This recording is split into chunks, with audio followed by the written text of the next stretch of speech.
पैसा। अक्सर लगता है कि ये बस नंबरों का खेल है ना? कितना कमाया, कितना रिटर्न मिला।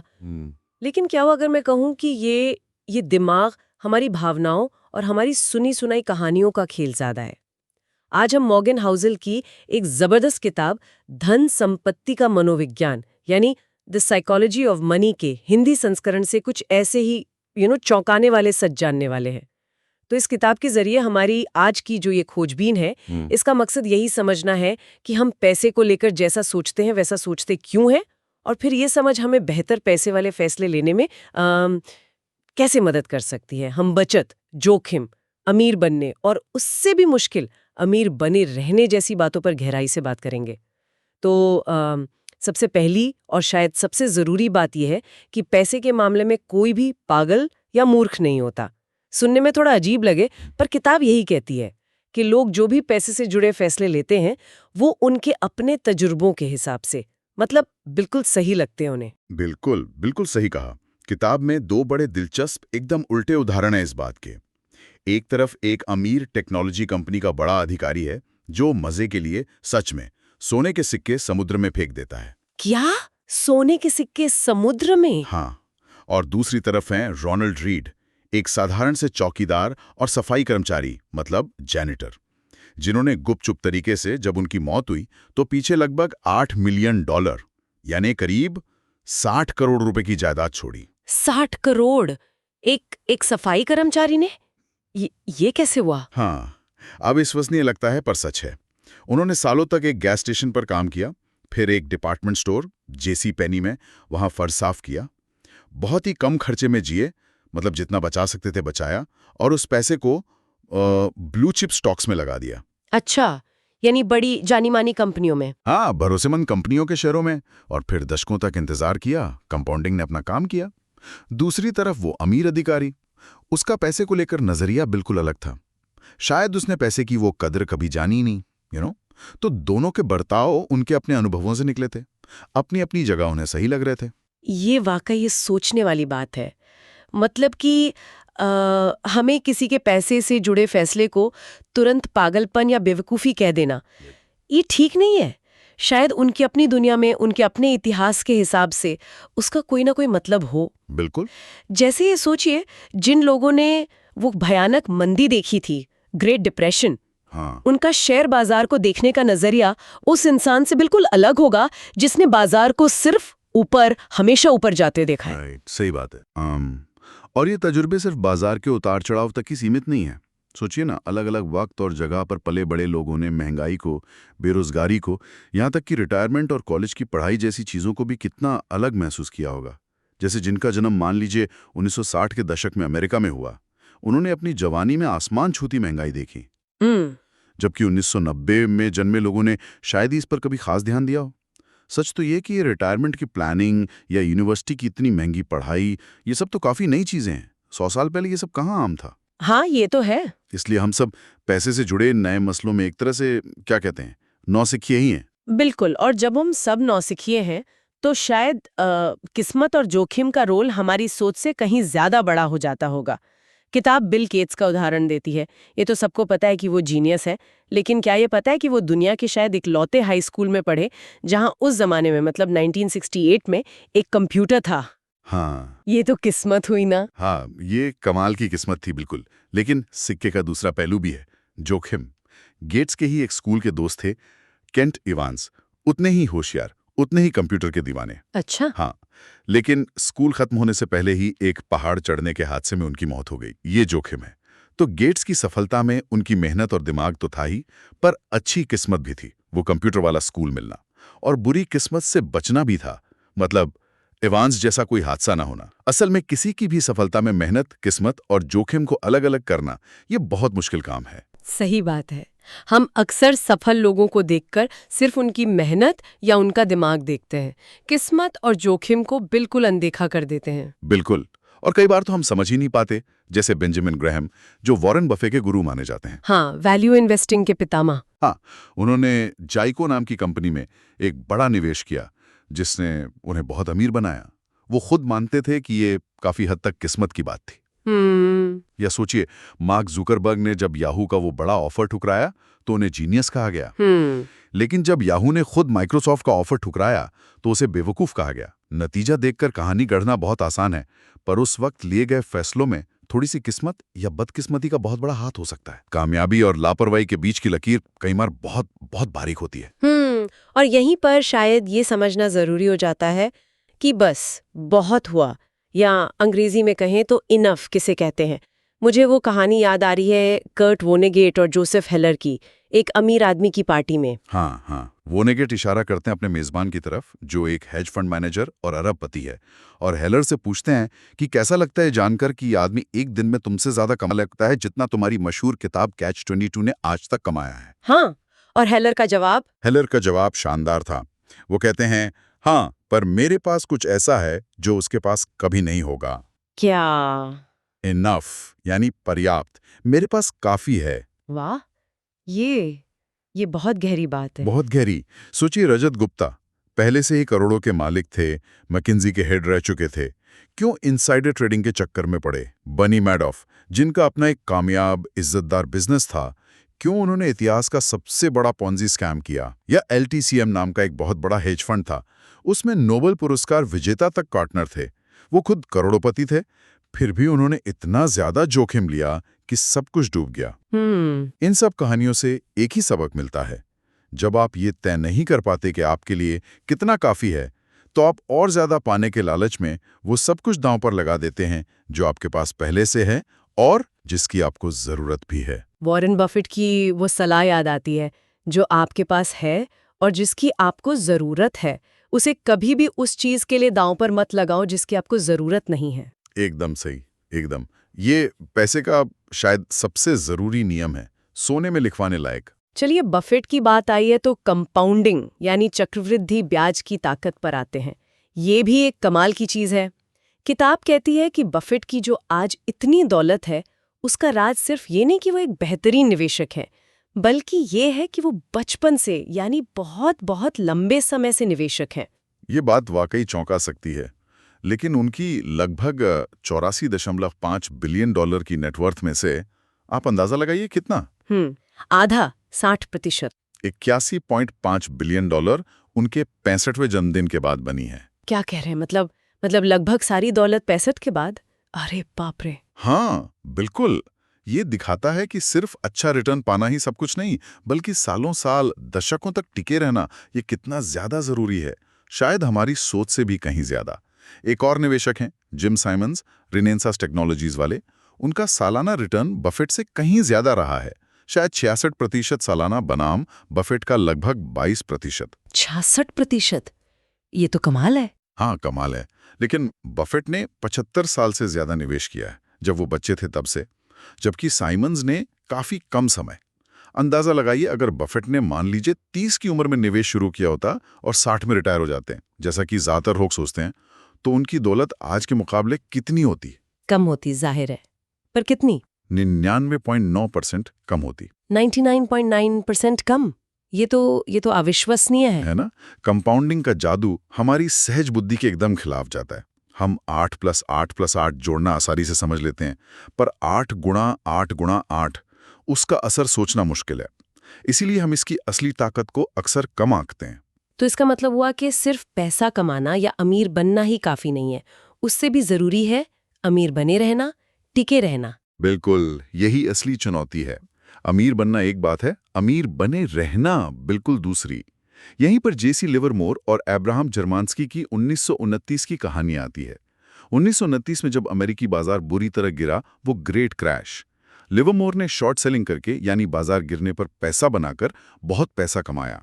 वो दुनिया के सबसे अमीर लोगों में गिने जाने लगे।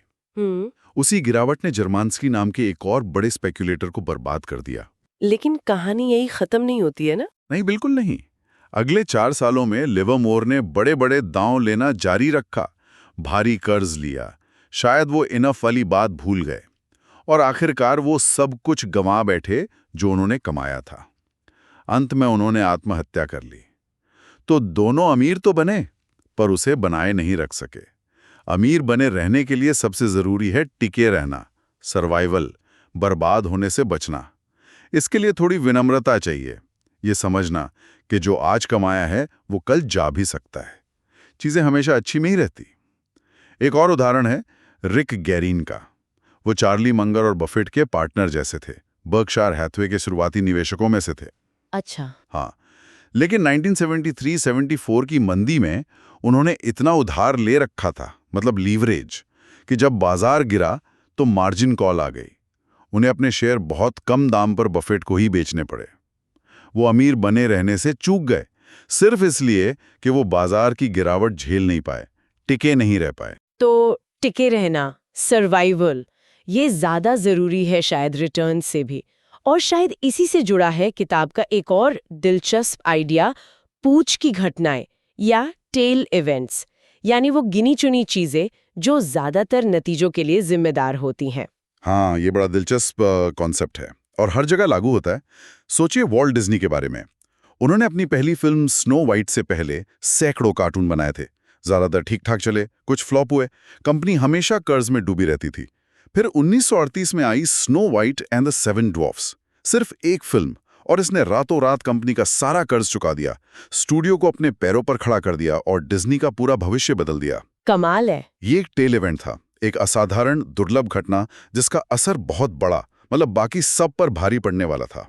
और ये सिर्फ फिल्मों में नहीं होता, ये निवेश में भी होता है। हाँ, बिल्कुल होता है। वेंचर कैपिटल में देखिए हजारों स्टार्टअप में पैसा लगाया जाता है, पर ज्यादातर या तो फेल हो जाते हैं या बस औसत रहते हैं। सारा का सारा मुनाफा कुछ गिनी चुनी, शायद 1% से भी कम सुपर सफल कंपनियों से आता है, Google, Facebook type. Stock market में भी यही सच है। अमेरिका के रसल 3000 इंडेक्स को देखें तो 1980 से 2014 तक 40% कंपनियां तो लगभग दिवालिया हो गईं। उनका शेयर प्राइस 70% से ज्यादा गिर गया। ओह। फिर भी इंडेक्स ने शानदार रिटर्न दिया। क्यों? क्योंकि सिर्फ 7% कंपनियों ने इतना जबरदस्त प्रदर्शन किया कि उन्होंने बाकियों की सारी कमी पूरी कर दी और ऊपर से मुनाफा भी दिया। अमेजॉन की आज की सफलता देखें तो प्राइम और AWS जैसे कुछ बड़े आइडियो पर टिकी है, एप्पल की आईफोन पर। ये सब टेल इवेंट्स हैं, दुर्लभ पर अत्यधिक प्रभावशाली। तो अगर ज्यादातर नतीजे कुछ गिनी चुनी घटनाओं से ही आते हैं, तो एक आम निवेशक के लिए इसका क्या मतलब है? उसे क्या करना चाहिए? हर स्टॉक पर नजर रखे? नहीं नहीं, बिल्कुल नहीं। इसका मतलब ये नहीं कि आपको अगला टेल इवेंट खोजना है, वो लगभग नामुमकिन है। इसका मतलब है कि आपको हर वक्त सही होने की जरूरत नहीं है। आपको बहुत सारे औसत या बेकार निवेश मिलेंगे, ये नॉर्मल है। आपको बस तब बड़ी गलती नहीं करनी है जब बाजार में बड़ी गड़बड़ हो।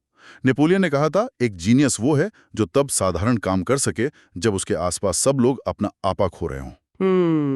निवेश में सफलता अक्सर उन थोड़े से दिनों पर निर्भर करती है जब बाजार में भयानक दहशत फैली होती है। उन दिनों में अगर आप सिर्फ शांत रह पाते हैं और कुछ बेवकूफ़ी भरा नहीं करते, जैसे डर कर सब कुछ बेच देना, तो आप ज्यादातर लोगों से बहुत आगे निकल जाएंगे। लंबे समय तक टिके रहना जरूरी है ताकि आप उन अच्छी टेल इवेंट्स का फायदा उठा सके जब वो आएं।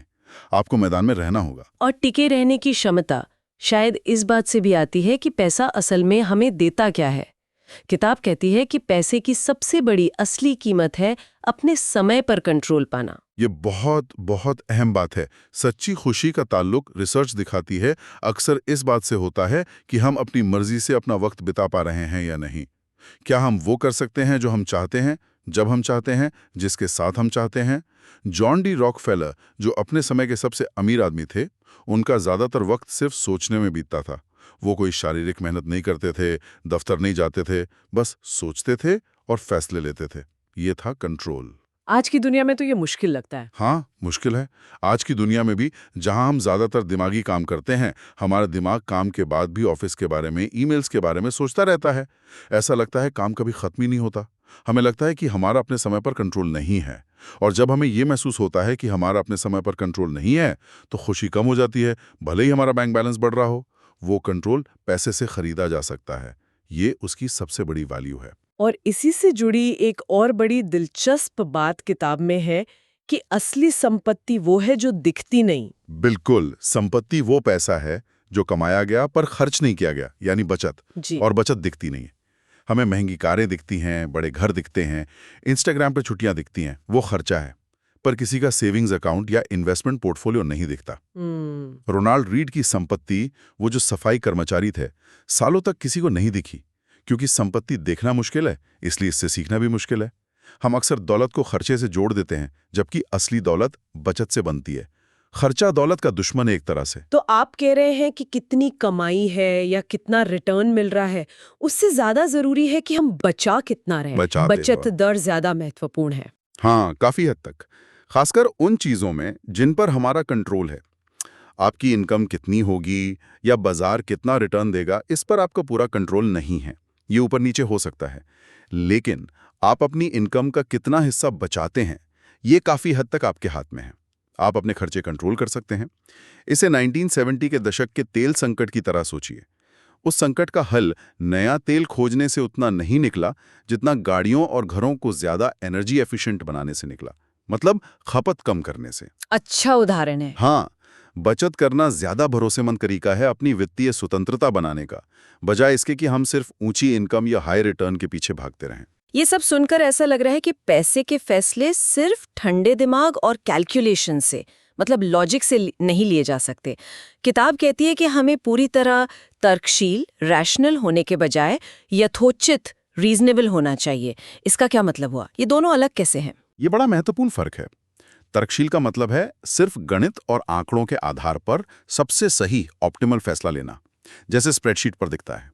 यथोचित का मतलब है ऐसा फैसला लेना जो शायद गणित के हिसाब से 100% सही ना हो, पर जिसके साथ हम लंबे समय तक टिक सकें, जो हमारी भावनाओं, डर और जरूरतों के हिसाब से ठीक लगे।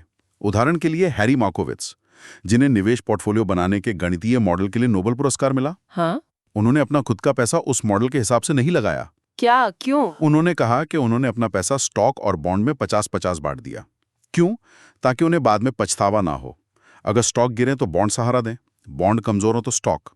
ये पूरी तरह भावना पर आधारित था, गणित पर नहीं। वो तर्कशील नहीं, यथोचित हो रहे थे। दिलचस्प है। नोबेल विजेता भी भावनाओं से फैसले ले रहे हैं। हाँ, क्योंकि हम इंसान हैं, मशीन नहीं। या सोचिए, कुछ लोग ऐसी कंपनियों में पैसा लगाना पसंद करते हैं जिनके काम या मकसद से वो दिल से जुड़ाव महसूस करते हैं। जैसे आजकल ESG इन्वेस्टिंग की बात होती है। हाँ, कुछ वैसा ही। शायद इससे उन्हें तब भी निवेश बनाए रखने की हिम्मत मिलती है जब बाजार गिर रहा हो, क्योंकि उन्हें कंपनी की मिशन पे भरोसा है। ये गणितीय रूप से तर्कशील नहीं हो सकता, पर ये यथोचित है, क्योंकि ये उन्हें टिके रहने में मदद करता है, जो सबसे जरूरी है। जैक बोगल, जिन्होंने वैंगार्ड कंपनी शुरू की और कम लागत वाले इंडेक्स फंड को इतना लोकप्रिय बनाया, उन्होंने अभी अपने बेटे के एक ज्यादा फीस वाले एक्टिव फंड में पैसा लगाया था। जब पूछा गया क्यों, तो उन्होंने कहा पारिवारिक कारणों से। यथोचित, तर्कशील नहीं। तो मतलब ऐसे फैसले लेना जो हमें रात को चैन की नींद सोने दे। हाँ जी। और शायद इसीलिए गलती की गुंजाइश, रूम फॉर एरर, या जिसे निवेशक सुरक्षा का मार्जिन ऑफ सेफ्टी कहते हैं, वो रखना इतना जरूरी है। बिल्कुल, ये यथोचित होने का ही एक तरीका है। बेंजामिन ग्रैम कहते थे कि सुरक्षा मार्जिन का मकसद भविष्य का सही अनुमान लगाना नहीं है, बल्कि भविष्य का अनुमान लगाने की जरूरत को ही खत्म कर देना है। वाह, ये तो गजब की लाइन है ना? ये मानने जैसा है कि भविष्य में चीजें गड़बड़ होंगी ही होंगी। हमारा अनुमान गलत होगा, प्लान के मुताबिक कुछ नहीं चलेगा, और हमें उसके लिए पहले से तैयार रहना है। इसका मतलब है उम्मीद से थोड़ा कम रिटर्न मानना, खर्चों का अनुमान थोड़ा ज्यादा लगाना, और बचत उम्मीद से ज्यादा करना, थोड़ा बफर रखना। बिल गेट्स और वॉरेन बुफेट दोनों हमेशा अपने पास जरूरत से काफी ज्यादा कैश रखने के लिए जाने जाते हैं। हाँ, सुना है। ये सिर्फ इसलिए नहीं कि बाजार गिरने पर खरीदने का मौका मिले, ये इसलिए भी है ताकि वो किसी भी बुरी अप्रत्याशित घटना को झेल सकें बिना अपनी कंपनियों के शेयर बेचने पर मजबूर हुए। वो उन अनजान खतरों से बचने के लिए है जिनके बारे में हमने सोचा भी नहीं होता। अनजान खतरे जैसे? मतलब क्या हो सकता है जिसके बारे में सोचा ना हो? किताब में द्वितीय विश्व युद्ध में स्टालिनग्राद की लड़ाई का एक उदाहरण है। जर्मन टैंकों को एक ऐसे दुश्मन का सामना करना पड़ा जिसकी किसी ने कल्पना भी नहीं की थी, चूहे। सर्दियों में चूहों ने छिपने के लिए टैंकों के अंदर शरण ली और उनकी बिजली की तारों को कुतर दिया। अब बताइए, क्या कोई युद्ध की प्लानिंग करते वक्त चूहों के हमले का सोच सकता था? नहीं, बिल्कुल नहीं। ऐसी चीजें होती हैं। दुनिया अनिश्चित है। सुरक्षा मार्जिन आपको ऐसे ही अनजान, अकल्पनीय खतरों से बचाता है।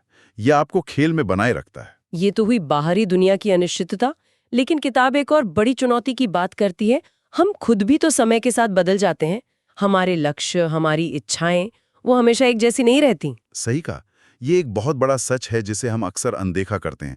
इसे मनोवैज्ञानिक इतिहास के अंत का भ्रम, एंड ऑफ हिस्ट्री इल्यूजन कहते हैं।